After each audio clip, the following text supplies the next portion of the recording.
حضرت عائشہ صدیقہ رضی اللہ تعالیٰ عنہ ام المومنین فرماتی ہیں حضور نے وصال سے کچھ دن پہلے حضرت فاطمہ کو بلایا اور فرماتی ہیں قربان جاؤں حضرت فاطمہ چلتی بھی اس طرح تھی جو حضور کا طریقہ تھا، بولنا بھی اسی طرح کا تھا جو نبی پاک کا بولنا تھا، رفتار میں گفتار میں حضور کے مشابہ۔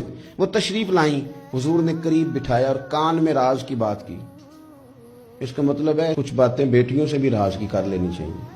بھائی آپ غور کریں گے اور سمجھیں گے کہ بیٹی سے بھی کبھی کوئی راز کی بات کر لیں۔ حضور نے بلایا اور پھر کان میں کو بات کی، کان میں نبی پاک صلی اللہ علیہ وسلم نے، تو حضرت فاطمہ رونے لگی۔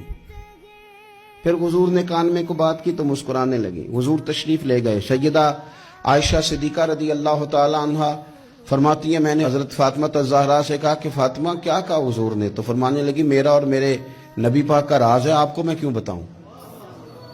تو حضرت سیدہ عائشہ صدیقہ کہتی ہیں میں خاموش ہو گئی۔ کچھ دنوں کے بعد حضور کا وصال ہو گیا، سرکار نے وصال فرمایا تو کچھ دن گزرے تو میں نے کہا فاطمہ میرا تم پر حق ہے، میں تمہاری ماں ہوں، میرا حق ہے، اس حق کی وجہ سے میں کہتی ہوں مجھے وہ بتا دو وہ کیا بات تھی کہ پہلے تم روئی پھر تم ہنسی؟ تو میں نے کہا حقیقتوں سے آگاہ کریں۔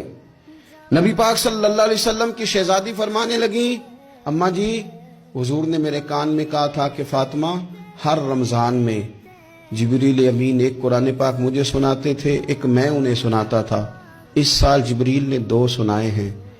فاطمہ مجھے لگتا ہے تیرے باپ کے جانے کا وقت آ گیا ہے، اب میری رخصتی ہے، مصیبت آئے تو صبر کرنا، مشکل پڑے تو حوصلہ کرنا، اپنے آپ کو اپنے رب کریم کے سپرد رکھنا۔ کہتی ہیں جب یہ بات حضور نے بیان کی تو میں رو پڑی، اور پھر نبی پاک نے میرے کان میں کہا فاطمہ میرے بعد جو سب سے پہلے مجھے آ کے ملے گی نا وہ تم ہی ہو، اور یہ بھی یاد رکھنا تم جنتی عورتوں کی سردار ہو۔ فرماتی ہیں یہ بات سنی تو میں مسکرا دی۔